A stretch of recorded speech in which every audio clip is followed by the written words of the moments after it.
YouTube channel. ඔයාලට කොහොමද? ඔන්න අද මම ඔයාලට පිම්පල්ස් අඩු කරගන්න වගේම ග්ලාස් ස්කින් එකක් ලබා ගන්න පුළුවන් ගොඩක් හොඳ ට්‍රීට්මන්ට් එකක් තමයි අරගෙන ආවේ. ඒ වගේම තමයි ලප කැලල් බ්ලීචින් ආසාදන ඇස්වටේ කළු වෙන එක මේ හැම ප්‍රශ්නයකටම විසඳුම ලබා ගන්න මේ ට්‍රීට්මන්ට් එකකින් පුළුවන්. හැමෝම වගේ ලස්සන වෙන්න පාවිච්චි කරන ට්‍රීට්මන්ට් එකක් තමයි අයිස් කියුබ් ට්‍රීට්මන්ට් එක. එහෙනම් අපි බලමු මේ ට්‍රීට්මන්ට් එක හරියටම කරගන්නේ කොහොමද කියලා. මුලින්ම අත් දෙක හොඳට පිරිසිදු කරගන්න ඕනේ. මොකද අපේ අත්වල තියෙන විස බීජ අයිස් කියුබ් එකත් එක්ක අපේ මූණේ ගැහුණොත් පිම්පල්ස් එන්න බලනවා. ඒ නිසා අත් දෙක හොඳට පිරිසිදු කරගන්න ඕනේ මුලින්ම. ඊළඟට කරන්න ඕනේ මූණ හොඳට පිරිසිදු කරගන්න එක. මේකට ක්ලෙන්ස් එකක් හරි ෆේස් වොෂ් එකක් හරි පාවිච්චි කරන්න පුළුවන්. ඉතින් මේ විදිහට මූණ හොඳට වොෂ් කරගෙන වතුර මූණේ තියෙනකොටම තමයි අයිස් කියුබ් ට්‍රීට්මන්ට් එක කරගන්න පටන් ගන්න ඕනේ.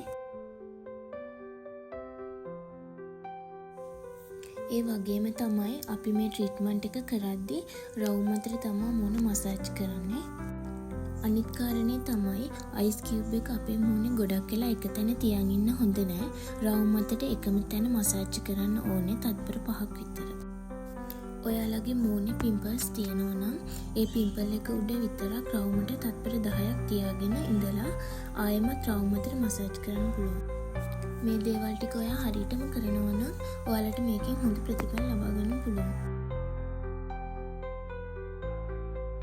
ඊට පස්සේ අයිස් කියුබ් ට්‍රීට්මන්ට් එක කරලා ඉවරන ගමන් මූණ පිහදාන්න එපා. මේ වතුර මූණට හොඳට උරා ගන්නකම් අපි තියාගෙන ඉන්න ඕනේ. ඊට පස්සේ මූණට හොඳට උරා ගත්තට පස්සේ අපි ටෝන් එකක් යූස් කරන්න ඕනේ.